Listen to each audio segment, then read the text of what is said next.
새벽 5시 닭 우는 소리에 눈을 뜹니다. 저는 김정희 올해 66입니다.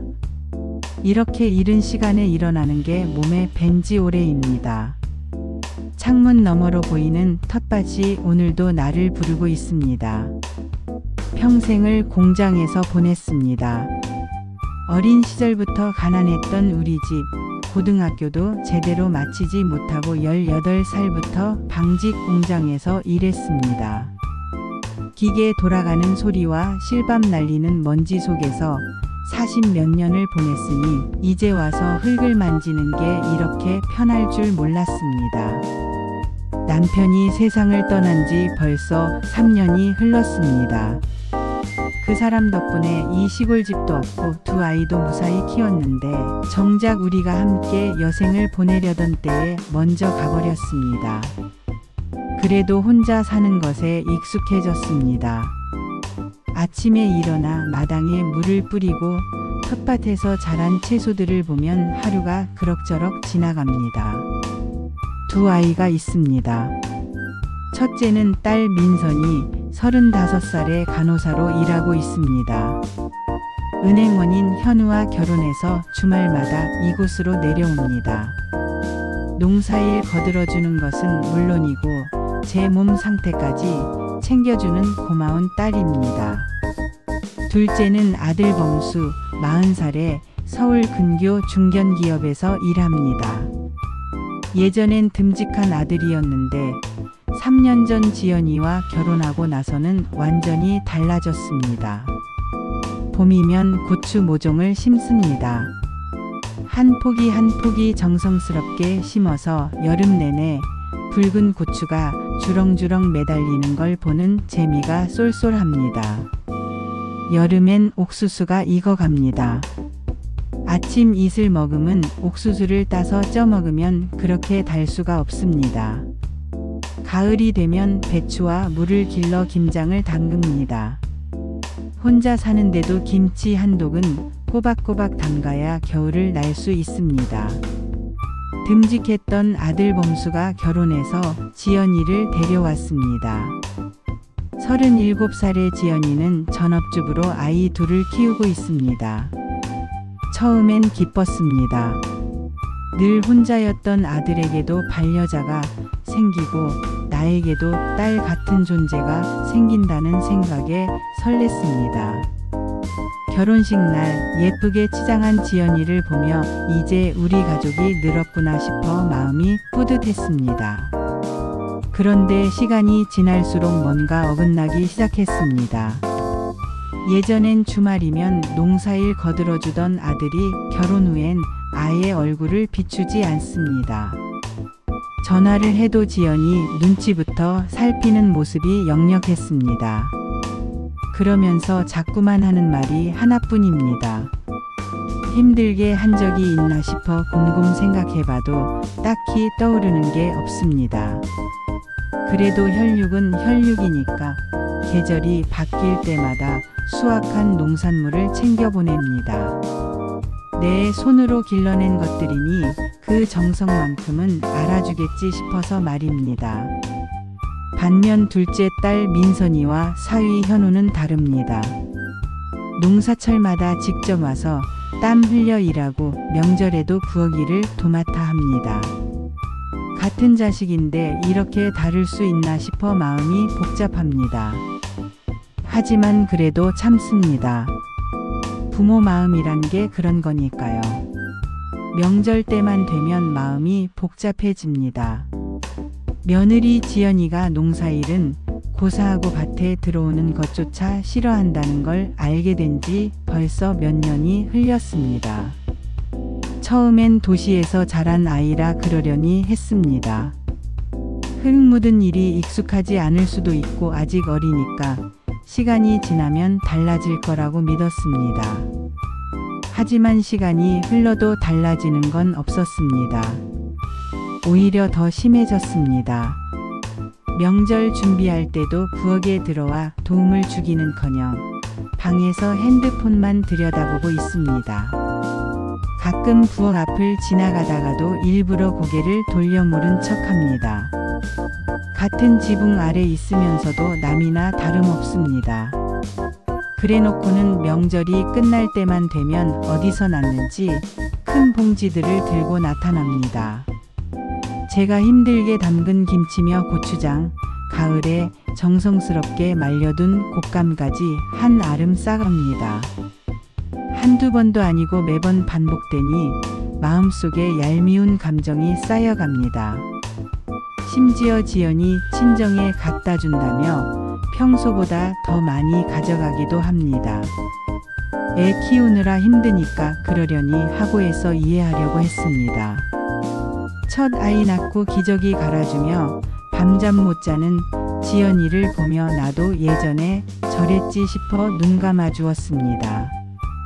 둘째까지 낳고 나서도 아이 둘 키우느라 정신 없겠구나 하며 참았습니다.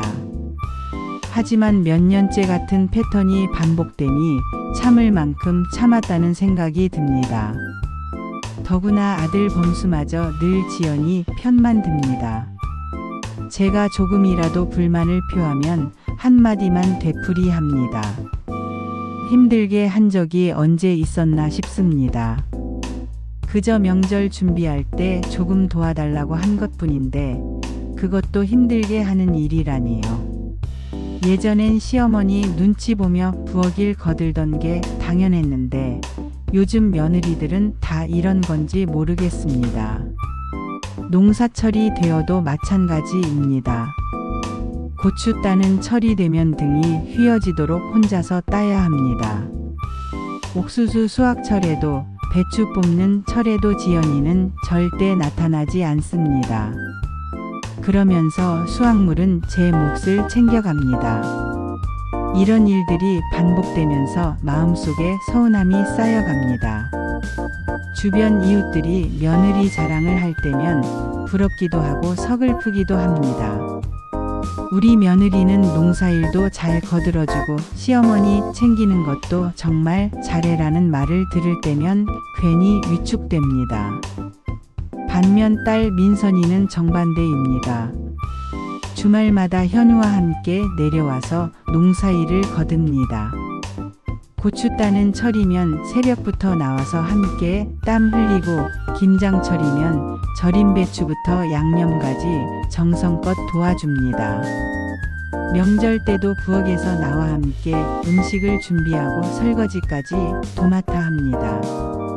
같은 며느리 사위인데 이렇게 다를 수 있나 싶습니다. 하나는 받기만 하고 하나는 주기만 하는 상황이 계속되니까 자연스럽게 마음에 저울이 기울어집니다. 그래도 혈육이니까, 그래도 가족이니까 하며 참아왔습니다. 하지만 언제까지 이렇게 일방적으로 퍼주기만 해야 하는지 모르겠습니다. 작년 여름 평생 나를 지탱해준 무릎이 말을 듣지 않기 시작했습니다. 텃밭에서 일하다가 갑자기 무릎에 찌릿한 통증이 왔는데 처음엔 대수롭지 않게 생각했습니다. 나이 들면 이런 곳 저런 곳 아프기 마련이니까요. 하지만 시간이 지나도 통증은 가시지 않고 오히려 더 심해졌습니다. 계단 오르내리기도 힘들어지고 쪼그리고 앉아서 하는 농사일은 아예 할 수 없게 됐습니다. 결국 병원에 가서 검사를 받아보니 무릎 연골이 많이 닳아서 수술을 받아야 한다는 진단이 나왔습니다. 수술 날짜가 정해지자 민선이가 휴가를 내고 병원에 함께 가줬습니다. 마취해서 깨어나니 민선이가 침대 옆에서 지키고 있더군요. 간호사답게 의사 말도 꼼꼼히 메모해두고 퇴원 후 관리법까지 자세히 알아봐줬습니다. 현우도 매일 병문안을 와서 이것저것 챙겨줬습니다. 그런데 정작 첫째 아들 범수는 수술 당일에도 나타나지 않았습니다. 전화로 엄마 죄송해요. 회사 일이 급해서 못 가겠어요 라고만 했습니다. 지연이는 아예 안부 인사조차 없었습니다. 수술 후 일주일이 지나도록 병문안 한 번 오지 않았습니다. 퇴원해서 집으로 돌아왔는데 무릎 수술 때문에 농사일을 제대로 할 수 없는 상황이었습니다. 다행히 민선이가 매주 내려와서 텃밭 관리를 도와줬습니다. 현우도 함께 와서 무거운 일들을 대신 해줬습니다. 두 사람 덕분에 그의 가을 수확을 무사히 마칠 수 있었습니다. 그런데 수술 후 회복 중인 와중에도 범수에게서 전화가 왔습니다. 김장철이 다가오니까 김장 담글 거냐는 내용이었습니다. 무릎 수술 받고 아직 회복 중이라고 하니까 그럼 조금이라도 담가달라고 하더군요. 지연이 친정에 조금 갖다 드려야 해서 그렇다면서 말입니다. 그 순간 정말 어이가 없었습니다. 어머니가 수술받고 회복 중인데 김장 달라고 하는 아들, 병문안 한번 오지 않으면서 김치는 챙겨가려는 며느리. 이게 정말 가족 관계인가 싶어 마음이 참담했습니다. 그때 저는 확실히 알았습니다. 이제는 더 이상 그대로 퍼주면 안 되겠다고 말입니다. 일방적으로 주기만 하는 관계는 가족 관계가 아니라 그냥 이용당하는 관계일 뿐이라는 걸 깨달았습니다. 내가 아파서 누워있을 때 돌봐주는 사람과 그런 때조차 무언가를 요구하는 사람, 이 둘을 똑같이 대할 이유는 없다는 생각이 들었습니다. 무릎 수술을 계기로 많은 생각을 했습니다. 남은 인생을 어떻게 살아야 할지, 가족 관계를 어떻게 정리해야 할지 말입니다. 더 이상 무조건적인 희생은 하지 않겠다고 받는 만큼만 주는 관계로 바꿔야겠다고 마음먹었습니다. 올해 설이 다가오면서 저는 나름대로 계획을 세웠습니다. 예전처럼 무턱대고 퍼주는 명절이 아니라 도와주는 만큼 챙겨주는 명절을 만들어 보기로 한 것입니다. 그래서 명절 음식을 준비할 때도 평소보다 신경을 많이 썼습니다. 정성껏 갈비찜을 했습니다. 고기를 손질하고 양념에 재우고 몇 시간씩 끓여가며 정말 공들여 만들었습니다. 밭에서 직접 캔 무와 배추로 나물도 여러 가지 만들고 국거리도 준비했습니다. 평소 민선이가 좋아하는 음식들 위주로 메뉴를 짰습니다. 민선이 몫으로는 따로 봉지를 마련해뒀습니다. 작년에 정성껏 말린 곶감, 제가 담근 고추장과 된장, 그리고 김치까지 넉넉하게 준비했습니다. 항상 농사일 도와주고 명절 때도 부엌일 거드는 민선이에게는 마땅히 줘야 할 몫이라고 생각했습니다. 설 당일 범수 가족이 먼저 도착했습니다. 인사를 나누고 나니 지연이가 바로 한마디 하더군요. 피곤하다며 방에서 좀 쉬겠다는 말이었습니다. 아이들은 거실에 풀어놓고 혼자 방으로 들어가 버렸습니다. 부엌에서 전을 부치고 나무를 묻히는 동안 지연이는 단 한 번도 얼굴을 비추지 않았습니다. 가끔 방에서 나와도 화장실 가는 길이거나 아이들 챙기는 일뿐, 부엌 쪽으로는 발길조차 하지 않았습니다. 설거지 소리, 음식 준비하는 소리가 이렇게 요란한데도 모른 척 하더군요. 범수에게 지연이 좀 도와달라고 하니까 예전과 똑같은 대답이 돌아왔습니다. 지연이 힘드니까 그냥 내버려 두라는 말이었습니다. 애들 키우느라 피곤하다는 둥, 요즘 컨디션이 안 좋다는 둥, 온갖 핑계를 대면서 지연이를 감쌌습니다. 그 모습을 보면서 화가 치밀어 올랐습니다. 어머니가 혼자서 명절 준비하는데 며느리는 방에서 쉬고 아들은 그런 며느리를 두둔하는 상황이 정말 어이없었습니다. 예전 같았으면 그냥 참았겠지만 이번엔 달랐습니다. 저녁을 먹으면서도 지연이는 별로 내키지 않는다는 표정이었습니다. 제가 정성껏 만든 갈비찜도 몇 젓가락 집어 먹더니 좀 짜네요 라고 중얼거렸습니다. 그 말을 듣는 순간 정말 어이가 없었습니다. 도움도 안 주면서 음식 평까지 하다니 말입니다. 명절 내내 이런 식이었습니다. 지연이는 손 하나 까딱하지 않으면서도 불만만 표했고 범수는 그런 지연이 편만 들었습니다. 저 혼자 모든 준비를 하고 뒷정리까지 다 해야 했습니다. 정말 지치고 서글픈 명절이었습니다. 다음날 민선이 가족이 도착했을 때는 완전히 다른 분위기였습니다. 현우가 먼저 부엌으로 와서 남은 설거지를 도맡아 했고 민선이는 아이들 챙기면서도 부엌 일을 거들어줬습니다. 같은 명절인데 이렇게 다를 수 있나 싶어 마음이 복잡했습니다. 명절 이튿날 범수 가족이 떠날 준비를 하는 모습을 지켜보고 있었습니다. 평소보다 짐이 많아 보였는데 지연이가 계속 차를 오가며 뭔가를 옮기고 있더군요. 처음엔 그냥 자기들 짐 정리하는 거려니 했습니다. 잠시 숨을 고르며 집안을 둘러보는데 이상하게 냉장고가 텅 비어 있었습니다. 어제까지만 해도 가득 들어있던 음식들이 온데간데 없이 사라졌습니다. 특히 민선이 주려고 따로 챙겨둔 나물들, 갈비찜 남은 것, 심지어 제가 가을 내내 정성껏 말려둔 곶감까지 모두 없어졌습니다. 부엌 찬장도 확인해 봤는데 역시 마찬가지였습니다. 고추장, 된장, 김치까지 평소보다 훨씬 많이 줄어 있었습니다.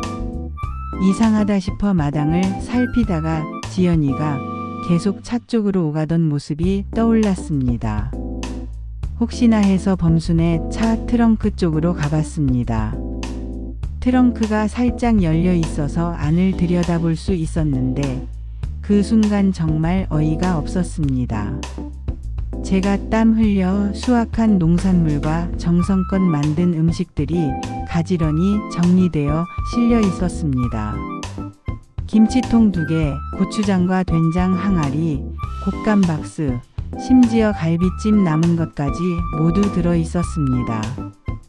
거기에 지연이 친정에서 설 선물로 받아온 한우 세트까지 함께 실려 있더군요. 아마 친정에 갖다 줄 생각인 모양이었습니다. 그 광경을 보는 순간 피가 거꾸로 솟는 것 같았습니다. 명절 준비할 때는 손 하나 까딱하지 않으면서 가져갈 때는 이렇게 야무지게 챙겨가다니요.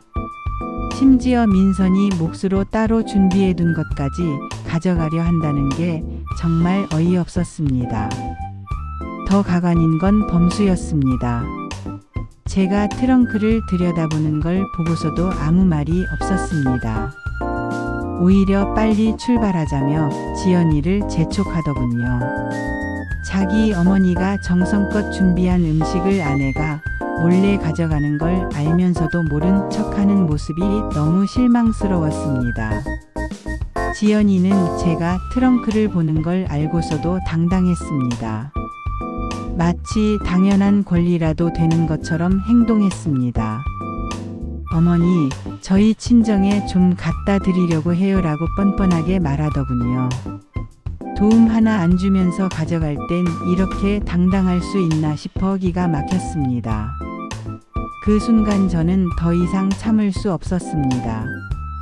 지금까지는 가족이니까, 혈육이니까 하며 참아왔지만 이제는 정말 선을 넘었다는 생각이 들었습니다.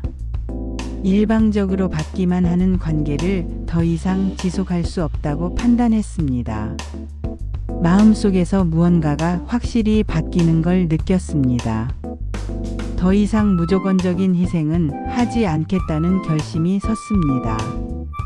이제는 주는 만큼만 받는 관계로, 도와주는 만큼만 챙겨주는 관계로 바꿀 때가 왔다고 생각했습니다.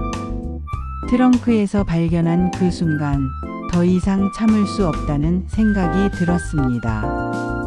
평생을 참고 또 참아왔지만 이제는 정말 선을 넘었다고 판단했습니다. 그래서 범수와 지연이를 불러서 분명하게 말했습니다. 너희는 가족이 아니라 얼치기 손님일 뿐이다. 그 말이 입에서 나오는 순간 오히려 속이 후련했습니다. 그동안 마음속에 쌓여있던 서운함과 분노가 한꺼번에 터져나오는 것 같았습니다. 지연이는 깜짝 놀란 표정을 지었고 범수는 당황한 듯 저를 바라봤습니다. 앞으로 내가 땀 흘려 기른 농산물도 김치도 공짜로 가져갈 생각 마라. 계속해서 말했습니다. 명절 때 부엌일 하나 거들지 않으면서 음식만 싸가는 집, 농사일엔 코빼기도 비치지 않으면서 수확물만 챙겨가는 집, 이 모든 게 이제는 끝이라고 선언했습니다. 이제는 하는 만큼만 가져가라. 이 말에 지연이가 발끈했습니다. 자기는 아이 키우느라 바빠서 그런 거라고 시어머니가 며느리한테 너무 심하다고 항변했습니다. 하지만 저는 흔들리지 않았습니다. 아이 키우는 건 핑계가 될 수 없다고 도움을 주지 않으면서 받기만 하는 건 가족 관계가 아니라고 단호하게 말했습니다. 범수는 그 와중에도 지연이 편만 들었습니다. 어머니가 며느리한테 너무 심하다고 지연이 입장도 이해해달라고 말했습니다. 그 순간 정말 실망스러웠습니다. 자기 어머니보다 아내를 더 챙기는 아들을 보니 마음이 무너지는 것 같았습니다. 하지만 동시에 마음속으로는 오히려 시원했습니다. 그동안 속에 담고 있던 말들을 다 토해낸 기분이었습니다. 더 이상 일방적으로 퍼주지 않겠다는 결심을 공개적으로 선언한 것이 후련했습니다. 앞으로는 명절 때 부엌일 거들어주는 만큼만 음식을 챙겨주겠다. 농사일 도와주는 만큼만 농산물을 나눠주겠다. 병문안 와주는 만큼만 신경 써주겠다. 구체적인 원칙을 제시했습니다. 이제는 모든 게 상호적인 관계가 될 것이라고 말했습니다. 주기만 하는 관계는 끝이라고 분명히 선을 그었습니다. 지연이는 끝까지 불만을 표했습니다. 시어머니가 원래 며느리한테 잘해주는 게 당연한 거 아니냐고 이렇게 나오면 자기들도 더 이상 오지 않겠다고 말했습니다. 그 말을 듣고 오히려 다행이라는 생각이 들었습니다. 범수는 아무 말도 못하고 지연이 눈치만 살폈습니다. 그 모습에 가슴이 무너졌지만 동시에 이제는 더 이상 기대하지 않기로 마음먹었습니다. 아들로서 역할을 포기한 범수를 위해 더 이상 희생하지 않겠다고 다짐했습니다. 그날 이후 제 인생에 새로운 기준이 생겼습니다. 무조건적인 희생 대신 상호적인 관계, 일방적인 베품 대신 공정한 교환. 이제는 이 원칙에 따라 살아가기로 했습니다. 그것이 나머지 인생을 평온하게 보내는 길이라고 믿었습니다. 그 뒤로 범수 가족은 정말로 집에 잘 오지 않았습니다. 명절에도 얼굴을 비추지 않고 평소에도 전화조차 거의 하지 않았습니다. 처음엔 서운한 마음이 들었지만 시간이 지나면서 오히려 편해졌습니다. 일방적으로 퍼주느라 지쳤던 몸과 마음이 한결 가벼워진 기분이었습니다. 대신 민선이와 현우가 더 자주 내려왔습니다. 주말마다 와서 농사일을 거들어주고 명절 때도 미리 와서 음식 준비를 함께 했습니다. 범수 가족이 없으니 오히려 명절이 평온해졌습니다. 서로 도우며 음식을 만들고 함께 나눠 먹는 진짜 가족의 모습이 이런 거구나 싶었습니다. 민선이는 제 결정을 전적으로 지지해줬습니다. 그동안 오빠 내외가 너무했다며 어머니가 잘한 일이라고 말해줬습니다. 현우도 마찬가지였습니다. 일방적으로 받기만 하는 관계는 가족 관계가 아니라고 어머니의 선택이 옳다고 격려해줬습니다. 계절이 바뀌면서 새로운 일상이 자리 잡았습니다. 봄에 고추 모종을 심을 때 민선이와 현우가 와서 도와줬습니다. 여름에 옥수수를 수확할 때도 가을에 김장을 할 때도 마찬가지였습니다. 일손을 보태준 만큼 넉넉히 챙겨줬습니다. 그것이 당연한 일이라고 생각했습니다. 반대로 범수에게는 더 이상 농산물을 보내지 않았습니다. 김장철이 와도 김치를 담가주지 않았고 곶감이 익어도 따로 보내지 않았습니다. 처음엔 마음이 아팠지만 점점 익숙해졌습니다. 주지 않는 대신 받지도 않는 관계, 그것도 하나의 균형이었습니다. 가끔 이웃들이 물어봤습니다. 아들이 왜 안 오냐고, 며느리와 사이가 안 좋아졌냐고 말입니다. 그럴 때마다 간단하게 대답했습니다. 서로 바빠서 그렇다고 각자 사는 게 편하다고 말했습니다. 굳이 자세한 사정을 설명할 필요는 없다고 생각했습니다. 시간이 지나면서 많은 걸 깨달았습니다. 부모의 사랑도 끝없이 퍼주는 게 능사가 아니라는 것을 말입니다. 일방적인 희생은 오히려 상대방을 버릇없게 만들고 자신은 지치게 할 뿐이라는 걸 알게 됐습니다. 노후의 평온은 내가 정한 선에서 시작된다는 것도 깨달았습니다.